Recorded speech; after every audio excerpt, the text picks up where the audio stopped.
Hello दोस्तों, Aaradhya race academy के YouTube channel में आप सभी का स्वागत है। दोस्तों, राजस्थान लोक सेवा आयोग द्वारा आयोजित फर्स्ट ग्रेड शिक्षक भर्ती परीक्षा 2024 के नवीनतम पाठ्यक्रम के अनुसार फर्स्ट पेपर के लिए मॉडल पेपर की टेस्ट सीरीज शुरू की गई थी, जिसमें अपने 27 मॉडल पेपर हैं वो कंप्लीट हो चुके हैं। आज अपना इसमें 28 नंबर का मॉडल पेपर है।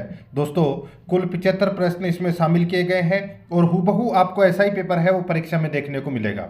दोस्तों, अगर आपने पिछले 27 मॉडल पेपर अगर नहीं देखे हैं तो आप प्लेलिस्ट में जाइए, वहाँ पे आपको फोल्डर मिल जाएगा। फर्स्ट ग्रेड मॉडल पेपर के नाम से वहाँ फोल्डर बना हुआ है, तो आप वहाँ जाकर पिछली क्लासें हैं वो जरूर देखें। और आराध्या रेस एकेडमी के यूट्यूब चैनल को सब्सक्राइब नहीं किया तो सब्सक्राइब जरूर करें, बेल आइकन को दबाएं, वीडियो को लाइक और अपने दोस्तों के पास में शेयर जरूर करें। तो चलिए दोस्तों, शुरू करते हैं 28 नंबर का मॉडल पेपर। देखिए, सबसे पहले अपन स्कूल मैनेजमेंट के 15 प्रश्न पढ़ेंगे।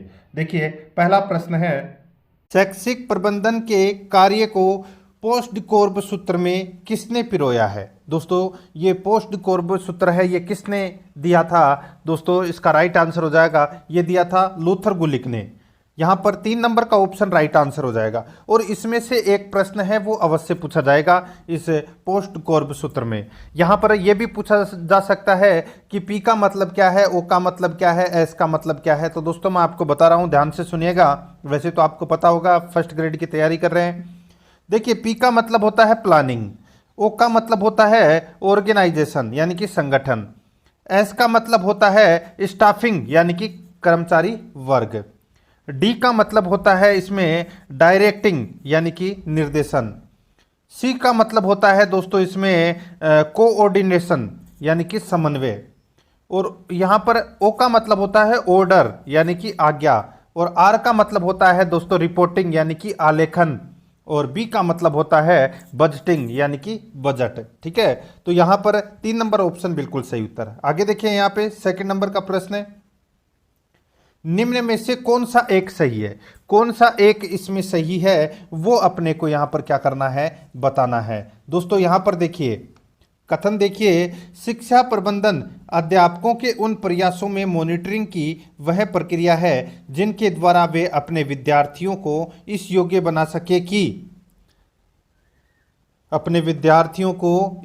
बना सके कि दोस्तों वे देश के उपयोगी नागरिक बन सके। यहां पर 4 नंबर का ऑप्शन है वो इसका राइट आंसर हो जाएगा।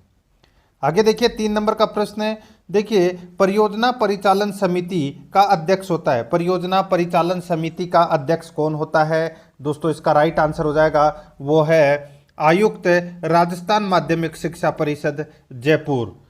ठीक है, आयुक्त, राजस्थान माध्यमिक शिक्षा परिषद, ये अध्यक्ष होता है दोस्तों परियोजना परिचालन समिति का। तो यहाँ पर अपना इसमें 1 नंबर ऑप्शन बिल्कुल सही।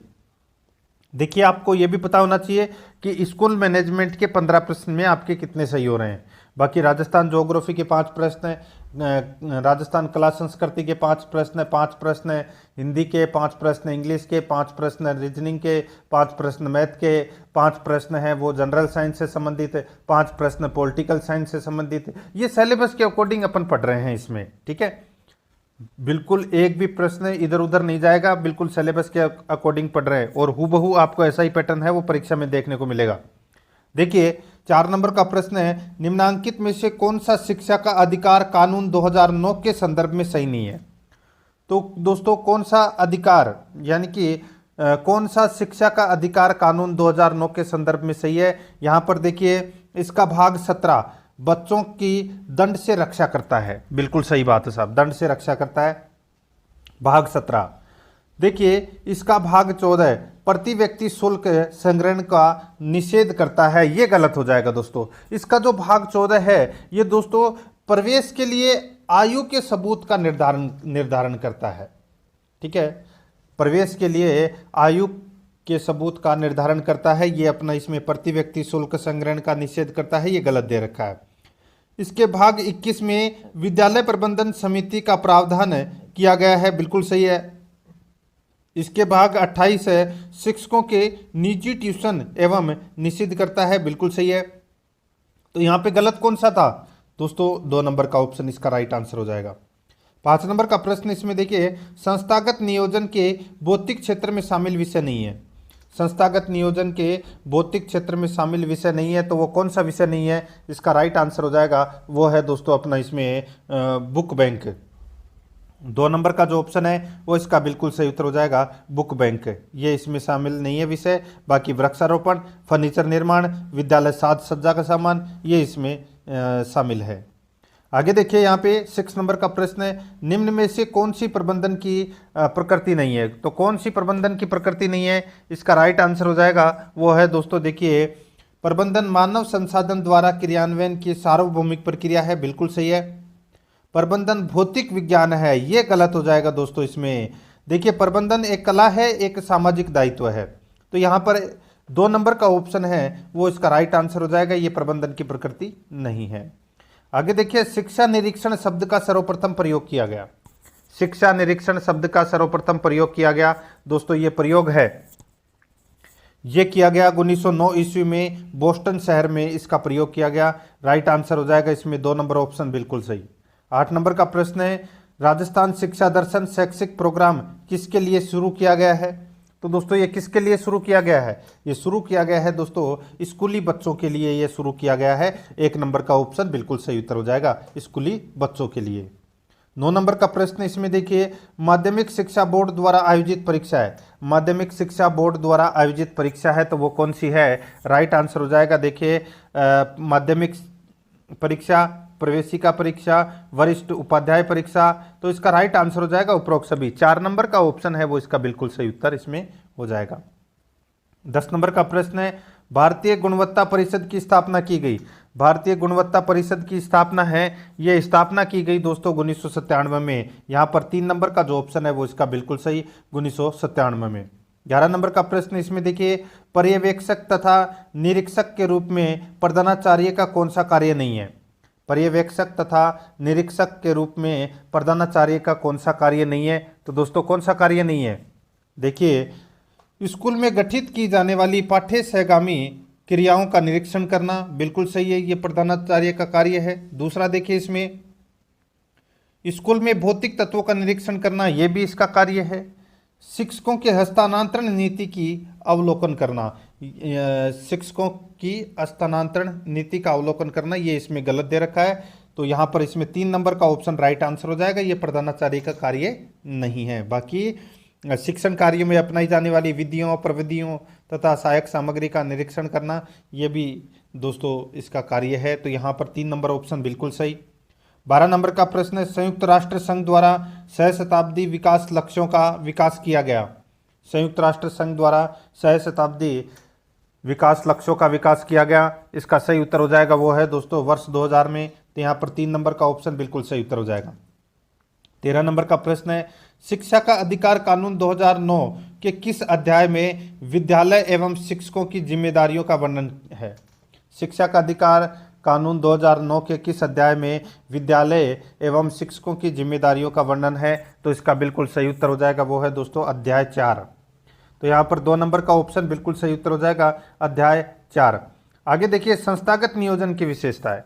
संस्थागत नियोजन की विशेषता कौन सी है? तो देखिए सहकारी प्रवृत्ति, अधिकतम उपयोगिता का उद्देश्यों व लक्ष्यों का पूर्व निर्धारण, ये सभी संस्थागत नियोजन की विशेषता है, तो इसमें राइट आंसर हो जाएगा उपरोक्त सभी। 15 नंबर का प्रश्न है, शिक्षा का अधिकार अधिनियम 2009 में उल्लेख की गई समावेशी शिक्षा की अवधारणा निम्नलिखित में से किस पर आधारित है? शिक्षा का अधिकार अधिनियम 2009 में उल्लेखित की गई समावेशी शिक्षा की अवधारणा निम्नलिखित में से किस पर आधारित है? तो इसका राइट आंसर हो जाएगा, ये आधारित है दोस्तों किस पर? तो ये अधिकार आधारित मानवतावादी परिप्रेक्ष्य, तो यहाँ पर अपना इसमें 4 नंबर का ऑप्शन राइट आंसर हो जाएगा। 16 नंबर का प्रश्न है, अब दोस्तों यहाँ पे 5 प्रश्न हैं वो अपन राजस्थान भूगोल से संबंधित पढ़ रहे हैं। देखिए दोस्तों यहाँ पे राजस्थान के रेतीले शुष्क मैदान और अर्धशुष्क मैदान की समवर्षा रेखा द्वारा पृथक किए जा गए हैं। बताइए यहाँ पे सीधा सा मैं आपको बोलूँ तो रेतीले शुष्क मैदान और अर्धशुष्क मैदान को किसके द्वारा यानी कि कौन सी समवर्षा रेखा द्वारा विभाजित किया गया है? राइट आंसर हो जाएगा वो है इसमें 25 सेमी समवर्षा रेखा।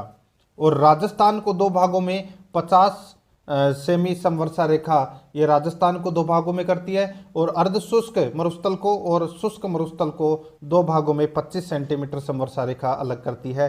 तो यहाँ पर अपना 4 नंबर ऑप्शन बिल्कुल सही उत्तर हो जाएगा। 17 नंबर का प्रश्न है, निम्नलिखित में से राजस्थान के कौन से जिलों की सीमा मध्य प्रदेश से नहीं लगती। तो दोस्तों राजस्थान के कौन से जिलों की सीमा मध्य प्रदेश से नहीं लगती। आप सभी को पता है कि मध्य प्रदेश की 1600 किलोमीटर की जो सीमा है वो दोस्तों मध्य प्रदेश से लगती है, ठीक है, राजस्थान की। और राजस्थान के 10 जिलों की सीमा मध्य प्रदेश से लगती है, धौलपुर, करौली, सवाई माधोपुर, कोटा, बारा, झालावाड़, चित्तौड़गढ़, भीलवाड़ा, प्रतापगढ़ और बांसवाड़ा। तो यहाँ पर इसमें राइट आंसर हो जाएगा डूंगरपुर और भरतपुर की जो सीमा है वो मध्य प्रदेश से नहीं लगती है। 4 नंबर ऑप्शन बिल्कुल सही। आगे देखिए 18 नंबर का प्रश्न है, निम्नलिखित में से कौन सी नदियां अरब सागरीय नदी तंत्र का भाग नहीं है। नीचे दिए गए कोट में से सही उत्तर का चुनाव कीजिए।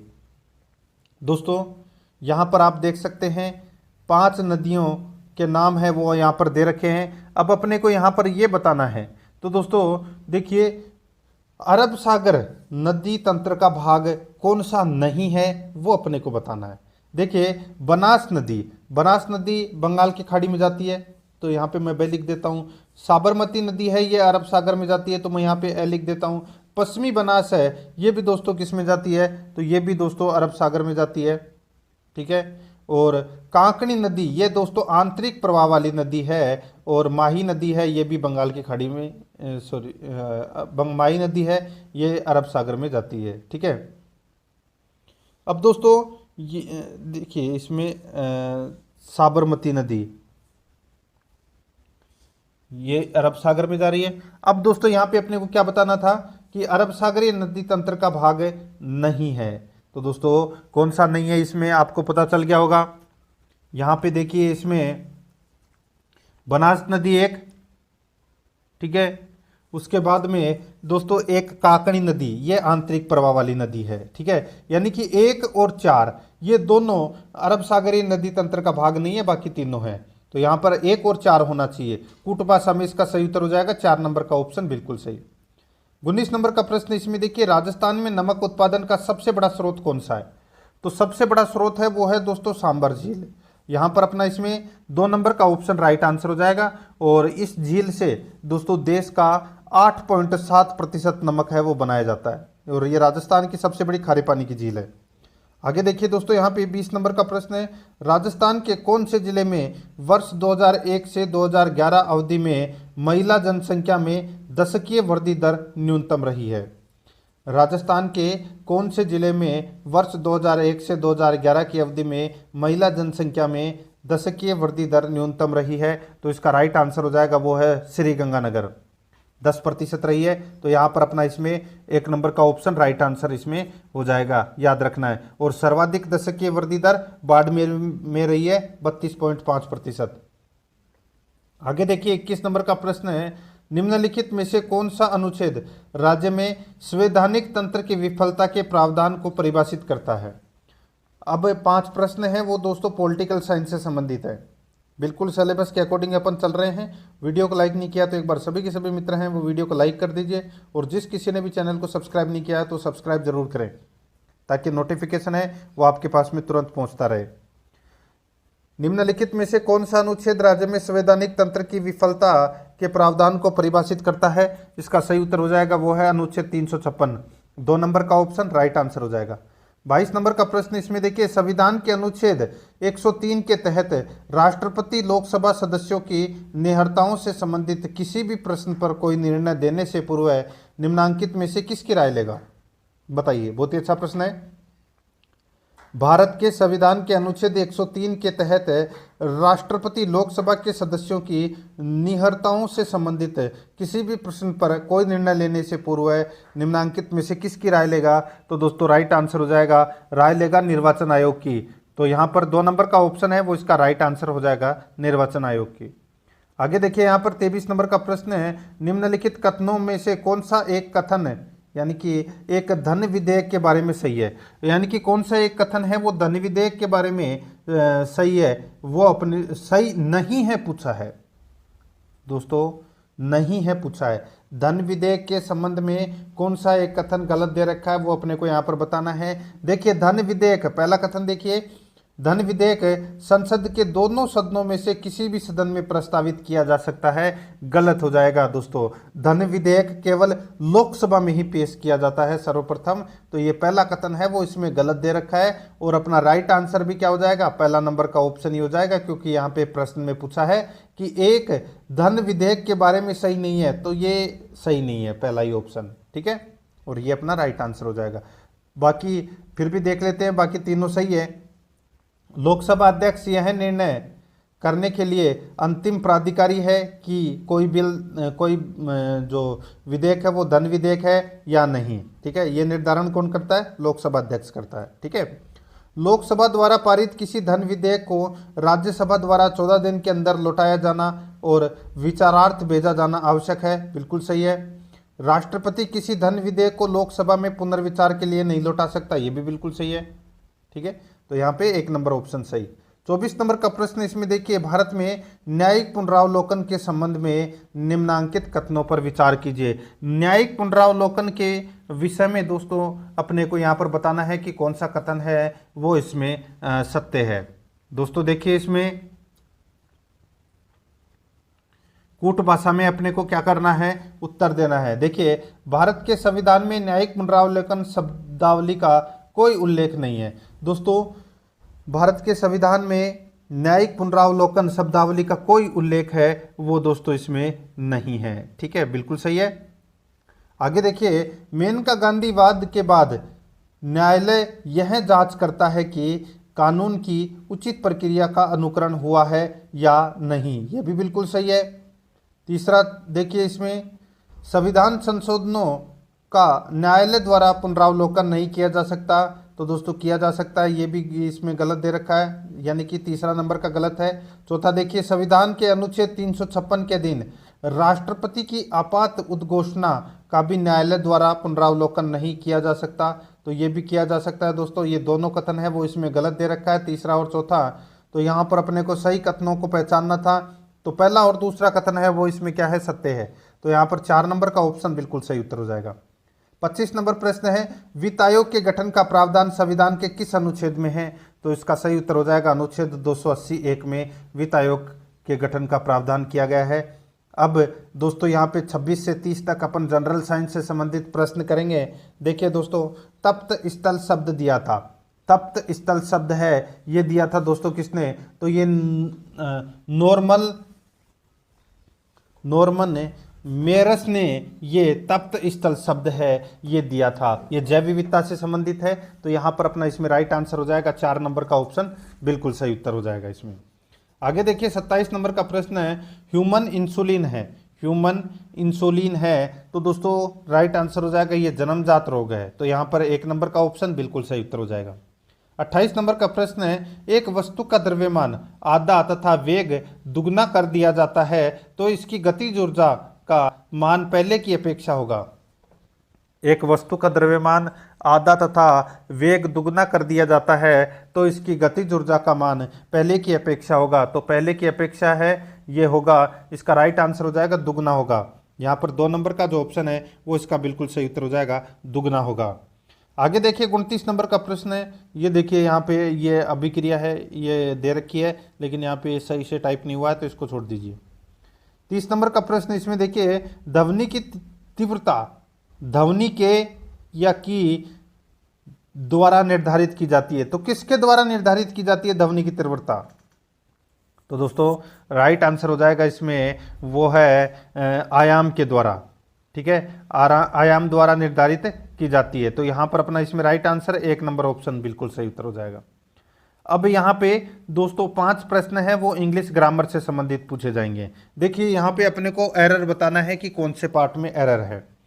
यहाँ पे सेंटेंस देखिए, I took the shortest way thought the little park close the palace, बताइए दोस्तों कौन से पार्ट में एरर है। I took the shortest way thought the little park close the palace, तो दोस्तों यहाँ पे आपको दिख रहा होगा, देखिए यहाँ पे क्लोज आया है, ठीक है, तो क्लोज के साथ में दोस्तों यहाँ पे टू का प्रयोग होना चाहिए था, क्योंकि यहाँ पर एडवर्ब का प्रयोग होगा क्लोज टू, ठीक है, तो यहाँ पर इसमें राइट आंसर तीसरे नंबर का ऑप्शन हो जाएगा, क्योंकि यहाँ पर सिर्फ क्लोज दे रखा है, ये तीसरे पार्ट में एरर है। 32 नंबर का प्रश्न इसमें देखिए, choose the correct indirect speech of the following sentence from the given option, यानी कि sentence from the options given below. यहाँ पर इनडायरेक्ट स्पीच से संबंधित क्वेश्चन है।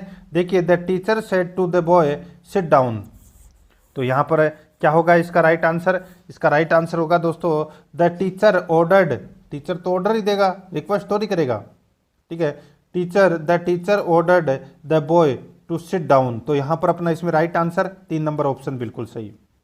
आगे देखिए, fill in the blanks with the correct form of verb, तो यहाँ पे अपने को खालिस्तान है वो भरना है।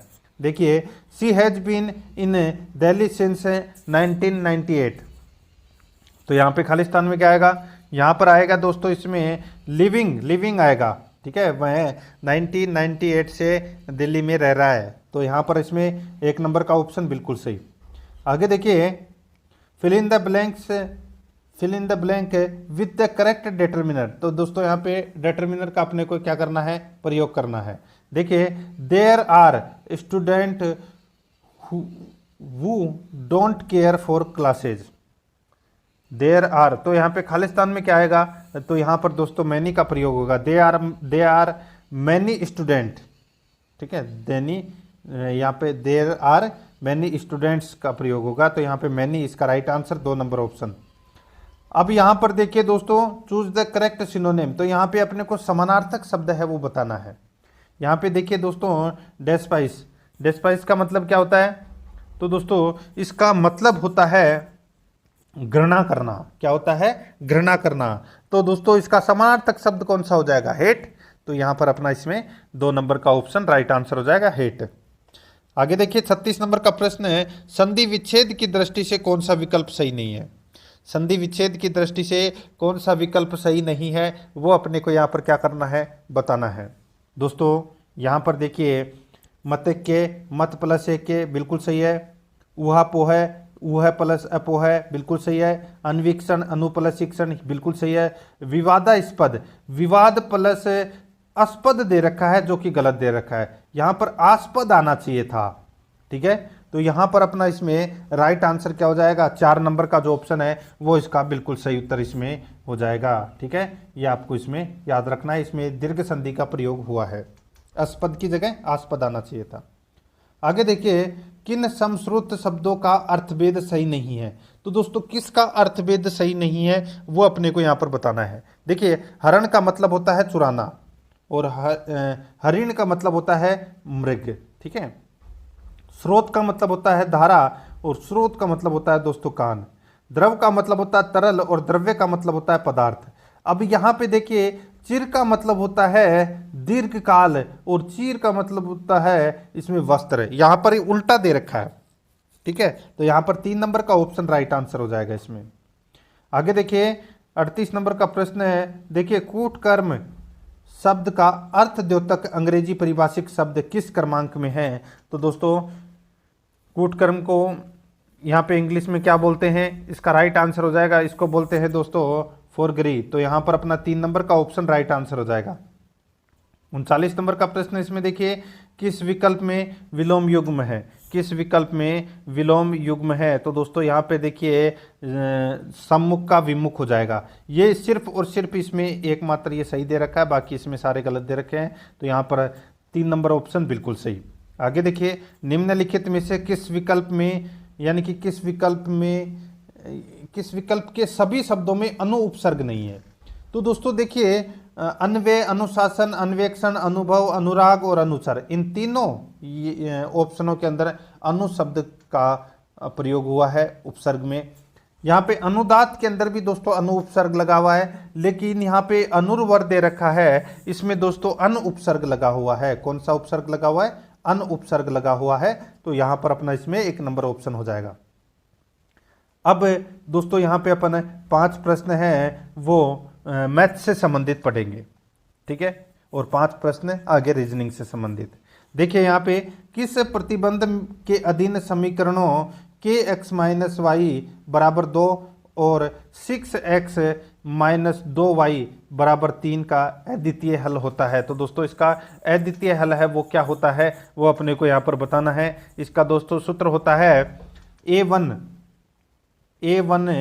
बटा b1 a1 बटा a2 नॉट इक्वल b1 बटा b2।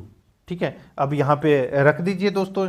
यहाँ पर देखिए क्या आएगा, तो यहाँ पर आएगा k बटा 6 नॉट इक्वल -1 बटा -2। ठीक है, -1 बटा -2। तो यहाँ पर सीधा सा राइट आंसर आ जाएगा k नॉट इक्वल 3, इसका राइट आंसर हो जाएगा k नॉट इक्वल 3। तो यहाँ पर नॉट इक्वल कर लेना। ठीक है, k नॉट इक्वल 3 इसका राइट आंसर हो जाएगा। तो यहाँ पर 2 नंबर का ऑप्शन बिल्कुल सही। आगे देखिए यहाँ पर 42 नंबर का प्रश्न है। इसमें देखिए बहुपद दे रखा है px बराबर x माइनस 2 स्क्वायर प्लस 4 के शून्यों की संख्या है। तो दोस्तों इसमें शून्यों की संख्या है। देखिए यहाँ x की उच्चतम घात है वो कितनी है, 2 है, अतः शून्यों की संख्या भी कितनी होगी, 2 होगी। तो यहाँ पर अपना इसमें राइट आंसर हो जाएगा 2 नंबर का ऑप्शन बिल्कुल सही। आगे देखिए एक बेलनाकार ड्रम के आधार का व्यास 35 डेसीमीटर है तथा इसकी ऊंचाई 24 डेसीमीटर है। यह मिट्टी के तेल से भरा है। इस तेल से 25 centimetre into 22 centimetre into 35 centimetre वाले कितने कण स्तर भरे जाएंगे। तो दोस्तों यहाँ पर देखिए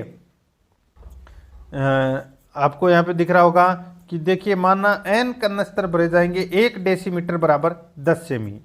ठीक है, तो दोस्तों यहाँ पर बेलनाकार ड्रम का जो आयतन बराबर n इंटू कण स्तर का आयतन। तो यहाँ पर दोस्तों देखिए 22/7 इंटू 350। देखिए 35 को 10 से मल्टीप्लाई किया तो यहाँ पे 350/2 इंटू 350/2। ठीक है, इसको काट लीजिए, सीधा सा राइट आंसर आपके पास में n यहाँ पर आ जाएगा। तो यहाँ पर अपना इसमें कितने कण स्तर भरे जाएंगे, तो यहाँ पर दोस्तों 1200 कण स्तर है वो भरे जाएंगे। तो यहाँ पर 4 नंबर का ऑप्शन बिल्कुल सही उत्तर हो जाएगा। 44 नंबर का प्रश्न, इसमें देखिए निम्नलिखित में से कौन सा सही है। सही कौन सा है वो अपने को यहाँ पर बताना है। देखिए अपरिमेय संख्या का दशमलव प्रसार अनवसानी और अनावर्ती होता है, बिल्कुल सही है। तो यहाँ पर 4 नंबर का ऑप्शन राइट आंसर हो जाएगा। 45 नंबर का प्रश्न, इसमें देखिए माध्य और माध्यिका, देखिए माध्य माध्यिका एवं बहुलक के मध्य एक प्रयोग सिद्ध संबंध है। माध्य माध्यिका एवं बहुलक के मध्य एक प्रयोग सिद्ध संबंध है। तो यहाँ पर देखिए माध्य माइनस माध्यिका बराबर 1/2 माध्यिका माइनस बहुलक। तो यहाँ पर 1 नंबर का ऑप्शन राइट आंसर हो जाएगा।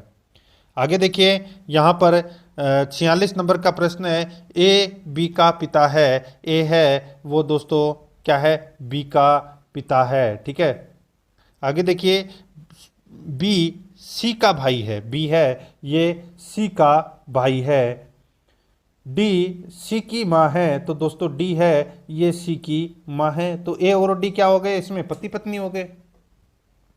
डी ए से किस प्रकार संबंधित है, तो दोस्तों ये तो मैंने अभी बताया था आपको, डी है वो ए की क्या है, पत्नी होगी। तो यहाँ पर 2 नंबर का ऑप्शन राइट आंसर हो जाएगा। आगे देखिए यहाँ पर 47 नंबर का प्रश्न है। एच आई जे के एल एम और एन केंद्र की ओर मुख करके एक वर्त में बैठे हैं। देखिए एच और के का पड़ोसी है। दोस्तों यहाँ पर देखिए इसमें थोड़ी सी मिसप्रिंट हुई है, वो मैं आपको इसमें बता देता हूँ। देखिए एच और के, दोस्तों एच और के पड़ोसी है एल के। ठीक है, तो यहाँ पर देखिए एल के, ये आपको थोड़ा सा इसमें प्रश्न के अंदर आपको कोमा दिख रहा होगा, ये चीज़ आपको थोड़ी सी इसमें ध्यान रखनी है। तो एल के पड़ोसी हैं, तो देखिए कितने जने हैं ये, 3 और 3 6 1 7। तो यहाँ पे 7 ऐसे बना लीजिए, 2 4 6 और 1 ये 7। ठीक है, यानी कि 7 कोने बना लिए अपन ने। अब दोस्तों यहाँ पे देखिए एच और के का पड़ोसी है एल, तो यानी कि एल है वो दोस्तों किस में आ गया, यहाँ पर बीच में आ गया। ठीक है, और यहाँ पे मैंने एच लिख दिया और यहाँ पे मैंने के लिख दिया। ठीक है, अब आगे देखिए एम और जे के मध्य एन नहीं है, एम और जे के मध्य एन नहीं है, तो दोस्तों सीधा सा है, यहाँ पे जे आएगा, तो दोस्तों यहाँ पे एम और यहाँ पर क्या पूछा है इसने, एम और जे के मध्य नहीं है एन। ठीक है, तो दोस्तों एम और जे के मध्य, तो दोस्तों मैं यहाँ पे है वो देखिए जे लिख देता हूँ। ठीक है, ये मैंने यहाँ पे जे लिख दिया, एम और जे के मध्य एन नहीं है, तो सॉरी इधर एन आएगा, ये इधर एन आ गया। ठीक है, तो यहाँ पर मैं दोस्तों जे और यहाँ पर मैं एम लिख सकता हूँ, बिल्कुल लिख सकता हूँ। ठीक है, आगे देखिए, एम एच के तत्काल दाएं हैं, तो बिल्कुल तत्काल दाएं हैं। एन के बाएं दूसरा है, तो दोस्तों एन के बाएं दूसरा है, बिल्कुल सही है। आई, एन के बाएं दूसरा है, आई है, ये एन के बाएं दूसरा है, तो यहाँ पर आई आ गया। अब देखिए, निम्न युग्मों में से किसमें दूसरा व्यक्ति पहले व्यक्ति के तत्काल बाएं बैठा है, तो यहाँ पे ऑप्शन में के अनुसार देखिए, इसमें एच एल, एच और एल, ये एकदम देखिए पहले व्यक्ति के तत्काल बाएं बैठा है, तो यहाँ पर अपना इसमें 3 नंबर का ऑप्शन राइट आंसर हो जाएगा इसमें। आगे देखिए 48 नंबर का प्रश्न है। देखिए, एक 4 सेंटीमीटर के बड़े घन को 1 सेमी के छोटे घन में काटे तो बनने वाले छोटे कोणों की संख्या है वो क्या होगी, तो दोस्तों सीधा सा है, बड़े घन की भुजा बटे छोटे घन की भुजा। तो दोस्तों यहाँ पे 4/1 करेंगे तो कितना आ जाएगा, 4। तो दोस्तों घनों की कुल संख्या कितनी होगी, 4 का क्या होगा, क्यूब होगा, तो 4 का क्यूब कितना होता है, 64। तो यहाँ पर 1 नंबर ऑप्शन बिल्कुल सही। 49 नंबर प्रश्न है, इसमें देखिए दिए गए शब्दों के युग्मों में से आपको उस युग्म का चयन करना है जो प्रथम युग्म के शब्दों की तरह ही निकटतम संबंधित है। देखिए कागज, सॉरी कलम कागज, कलम कागज, देखिए जिस प्रकार कलम है वो कागज पर चलती है, उसी प्रकार दोस्तों यहाँ पे देखिए चाकू है वो मांस पर चलता है, तो यहाँ पर 4 नंबर का ऑप्शन बिल्कुल सही उत्तर हो जाएगा। अब यहाँ पर देखिए ये प्रश्न ये देखिए, अब अपने को यहाँ पर मैं सीधा सा आपको बताऊं तो ये प्रश्न दे रखा है PQRST में ठीक बीच में, यानी कि ठीक बीच की आयु का कौन है, ठीक बीच की आयु का कौन है। अब क्या इन दोनों में से उत्तर निकल जाएगा, क्या पहले से ही उत्तर निकल जाएगा, दूसरे की जरूरत नहीं है, या दूसरे की जरूरत है, या दूसरे की जरूरत भी नहीं है, तो वो अपने को बताना है। ठीक है, 2 में से देखिए, इसमें P क्यू से बड़ा, P है ये दोस्तों Q से क्या है, बड़ा है। ठीक है, और T से छोटा है, तो और T से इसमें क्या है, छोटा है। R S से छोटा है, R है ये S से क्या है, छोटा है, लेकिन T से छोटा नहीं है, लेकिन T से छोटा नहीं है, यानी कि ये बन गया दोस्तों इसमें। तो यहाँ पे ठीक बीच में देखिए टी आ गया इसमें ठीक बीच में, यानी कि अपन पहले से ही उत्तर निकाल सकते हैं, दूसरे की अपने को जरूरत है वो नहीं है। तो यहाँ पर अपना इसमें राइट आंसर क्या हो जाएगा, वो है दोस्तों यहाँ पर देखिए, यदि केवल पहला के तथ्य उत्तर देने के लिए पर्याप्त है जबकि केवल सेकंड के तथ्य उत्तर देने के लिए पर्याप्त नहीं है, तो अपना पहला ही सही उत्तर निकल रहा है, तो यहाँ पर अपना इसमें राइट आंसर 1 नंबर ऑप्शन हो जाएगा। अब यहाँ पे राजस्थान कला संस्कृति से संबंधित प्रश्न है, राजस्थान इतिहास और कला संस्कृति से संबंधित प्रश्न पूछे जाएंगे। देखिए, गुर्जर प्रतिहार वंश के किस शासक ने अपनी राजधानी मंडोर से मेड़ता स्थानांतरित करी, तो दोस्तों ये नागभट्ट ने की थी, 3 नंबर ऑप्शन बिल्कुल सही। आगे देखिए, निम्नलिखित में से किसने डूंगरपुर और बांसवाड़ा में भील आंदोलन का नेतृत्व किया, तो भील आंदोलन का नेतृत्व है दोस्तों गोविंद गिरी ने किया, यहाँ पर अपना इसमें राइट आंसर हो जाएगा 2 नंबर का ऑप्शन बिल्कुल सही, गोविंद गिरी ने किया। आगे देखिए दोस्तों, यहाँ पे निम्न में से कौन सा युग्म सुमेलित नहीं है, एक तरफ ग्रंथ है दूसरी तरफ लेखक है।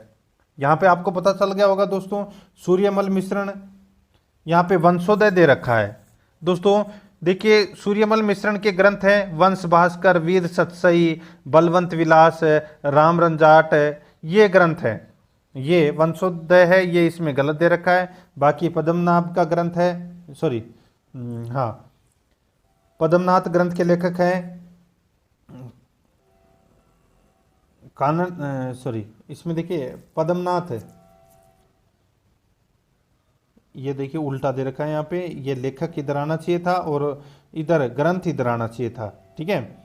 तो यहाँ पे कानड़ दे प्रबंध के रचयिता पद्मनाभ हैं और सूरज प्रकाश के रचयिता करणिदान हैं और राजवल्लभ ग्रंथ के रचयिता मंडन है। तो यहाँ पे बाकी तीनों सही दे रखे हैं, यहाँ पे 1 नंबर का ऑप्शन राइट आंसर हो जाएगा। आगे देखिए प्रसिद्ध बनी ठनी चित्र का चित्रकार कौन था?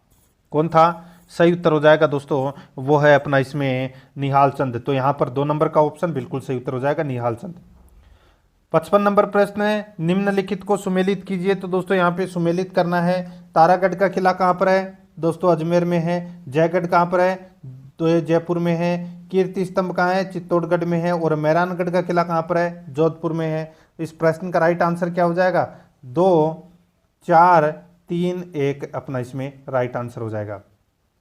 56 नंबर प्रश्न है, भारत छोड़ो आंदोलन के दौरान कनकलता बरुआ नामक एक कन्या ने जनता का एक जुलूस निकाला और पुलिस की परवाह न करते हुए थाने में घुसने के प्रयास में गोली खाई। यह घटना किस स्थान की है? दोस्तों ये घटना है, ये गोहपुर की है। मैंने आपको कल पढ़ाया था फर्स्ट ग्रेड में, अगर आपने कल वाली क्लास देखी है तो आपको ये पता होगा। तो यहाँ पर 1 नंबर का जो ऑप्शन है वो इसका राइट आंसर हो जाएगा और ये घटना असम की है, ठीक है। आगे देखिए यहाँ पर 57 नंबर प्रश्न है, इलाहाबाद शिलालेख में समुद्रगुप्त की प्रशस्ति है जिसके रचयिता हैं उनके दरबारी कवि। तो उनके दरबारी कवि कौन है? तो वो है हरिसेन। 1 नंबर ऑप्शन बिल्कुल सही। आगे देखिए गुप्त शासकों में परम भागवत की उपाधि धारण करने वाला प्रथम शासक कौन था? तो दोस्तों वो था समुद्रगुप्त। समुद्रगुप्त ने परम भागवत की उपाधि है वो धारण की थी। आगे देखिए यहाँ पर 59 नंबर का प्रश्न है, इनमें से किसे बंगाल की बाइबल कहा जाता है? बंगाल की बाइबल है ये किसे कहा जाता है? तो दोस्तों ये आनंद मठ को बंगाल की बाइबल कहा जाता है। तो इसमें राइट आंसर हो जाएगा 1 नंबर ऑप्शन बिल्कुल सही, ठीक है। और ये आनंद मठ किसने लिखी थी? तो ये बंकिम चंद्र चट्टोपाध्याय ने लिखी थी, ठीक है। आगे देखिए 60 नंबर का प्रश्न है, निम्नलिखित में से कौन सा कथन मुगल कालीन शिक्षा के विषय में असत्य है? तो मुगल कालीन विषय यानी कि मुगल कालीन शिक्षा के विषय में असत्य कथन कौन सा है वो अपने को यहाँ पर क्या करना है? बताना है। दोस्तों यहाँ पर देखिए, इसमें देखिए स्त्री शिक्षा को पूर्णतः नज़रअंदाज नहीं किया जाता था, बिल्कुल सही है। स्त्री शिक्षा हेतु अलग विद्यालय स्थापित थे, ये गलत हो जाएगा इसमें, ठीक है। अलग स्थापित विद्यालय नहीं थे। मुस्लिम बालिकाएं आरंभिक वर्षों में कुरान की शिक्षा लड़कों के साथ प्राप्त करती थी, बिल्कुल सही है। धनाढ़ वर्ग अपनी बच्चियों की शिक्षा हेतु शिक्षक नियुक्त करते थे, बिल्कुल सही है। तो यहाँ पर अपना इसमें 2 नंबर का ऑप्शन राइट आंसर हो जाएगा। आगे देखिए 61 नंबर प्रश्न है, भारत का बिस्मार्क किसे कहा जाता है? भारत का बिस्मार्क किसे कहा जाता है? इसका राइट आंसर हो जाएगा दोस्तों, ये कहा जाता है किसे? बहुत ही अच्छा प्रश्न है दोस्तों, ये कहा जाता है सरदार वल्लभ भाई पटेल को। 3 नंबर ऑप्शन बिल्कुल सही। आगे देखिए 1857 के विद्रोह के उपरांत इलाहाबाद में एक दरबार में किसने भारत की सरकार को ग्रेट ब्रिटेन की सर्वोच्च सत्ता द्वारा अधिग्रहित किए जाने की घोषणा की? 1857 के विद्रोह के उपरांत इलाहाबाद में एक दरबार में किसने भारत की सरकार को ग्रेट ब्रिटेन की सर्वोच्च सत्ता द्वारा अधिग्रहित किए जाने की घोषणा की? तो यहाँ पर अपना इसमें राइट आंसर हो जाएगा, वो है लॉर्ड कैनिंग। यहाँ पर 2 नंबर का जो ऑप्शन है वो इसका बिल्कुल सही उत्तर इसमें हो जाएगा। आगे देखिए 63 नंबर का प्रश्न है, वेदों की ओर वापस चलो का आदर्श वाक्य किसने दिया था? वेदों की ओर वापस चलो का आदर्श वाक्य किसने दिया था? दोस्तों ये आदर्श वाक्य दिया था किसने, बताइए? तो दोस्तों ये दिया था स्वामी दयानंद सरस्वती ने, ये आदर्श वाक्य दिया था। 1 नंबर ऑप्शन बिल्कुल सही। आगे देखिए पंडित जवाहरलाल नेहरू ने भारत के लिए किस प्रकार की अर्थव्यवस्था का समर्थन किया? सही उत्तर हो जाएगा इसमें मिश्रित अर्थव्यवस्था का समर्थन किया। 1 नंबर ऑप्शन राइट आंसर। आगे देखिए निम्नलिखित में से किसने 5 लाख अनुयायियों के साथ 14 अक्टूबर 1956 को बौद्ध धर्म ग्रहण किया? तो दोस्तों किसने ग्रहण किया बौद्ध धर्म? तो दोस्तों राइट आंसर हो जाएगा डॉक्टर भीमराव अंबेडकर ने। यहाँ पर 1 नंबर का ऑप्शन बिल्कुल सही उत्तर हो जाएगा। 66 नंबर का प्रश्न है, इसमें देखिए राजस्थान इंटरनेशनल सेंटर में 5 से 7 जनवरी 2024 को 3 दिवसीय डीजीआईजी कॉन्फ्रेंस का आयोजन कहाँ किया गया? तो दोस्तों ये आयोजन है ये जयपुर में किया गया था। और दोस्तों ये यहाँ पर पूछा गया है कि कौन सा ये DGIG कॉन्फ्रेंस का आयोजन था। तो दोस्तों इसका राइट आंसर क्या हो जाएगा, वो है इसमें ये दोस्तों 58वीं थी ये, ठीक है। तो यहाँ पर अपना इसमें राइट आंसर क्या हो जाएगा, 58वीं। ब नंबर का ऑप्शन बिल्कुल सही। आगे देखिए दोस्तों, यहाँ पे राजस्थान का पहला एथेनॉल प्लांट कहाँ लगाया जाएगा। राजस्थान का पहला एथेनॉल प्लांट है वो कहाँ लगाया जाएगा। तो दोस्तों इसका राइट आंसर हो जाएगा वो है सूरतगढ़ और श्री गंगानगर में लगाया जाएगा दोस्तों। ये यहाँ पर बी नंबर का ऑप्शन बिल्कुल सही उत्तर हो जाएगा। आगे देखिए, देश में 16वें वित्त आयोग के अध्यक्ष अरविंद पनगड़िया का संबंध राजस्थान के किस जिले से है, बताइए। वित्त आयोग के अध्यक्ष 16वें वित्त आयोग के अध्यक्ष अरविंद पनगड़िया का संबंध राजस्थान के किस जिले से है। तो इसका राइट आंसर हो जाएगा वो है दोस्तों, इनका संबंध भीलवाड़ा से है। यहाँ पर सी नंबर का ऑप्शन बिल्कुल सही उत्तर हो जाएगा। आगे देखिए, 33वें जाबरमल शर्मा स्मृति व्याख्यान समारोह के बारे में असत्य कथन है वो अपने को यहाँ पर बताना है। 33वें जाबरमल शर्मा स्मृति व्याख्यान समारोह के बारे में अपने को असत्य कथन बताना है। देखिए, कहानी वर्ग में मकान कहानी के लिए चेतन स्वामी को प्रथम पुरस्कार दिया गया, बिल्कुल सही है। कविता वर्ग में एक आंसू कविता के लिए सोमनाथ शर्मा को प्रथम पुरस्कार दिया गया, बिल्कुल सही है। पुरस्कार समारोह में कुशाभाई ठाकरे विश्वविद्यालय छत्तीसगढ़ के कुलपति प्रोफेसर बलदेव भाई शर्मा मुख्य अतिथि थे, दोस्तों ये भी बिल्कुल सही है। तो यहाँ पर सारे के सारे कथन है वो सत्य है।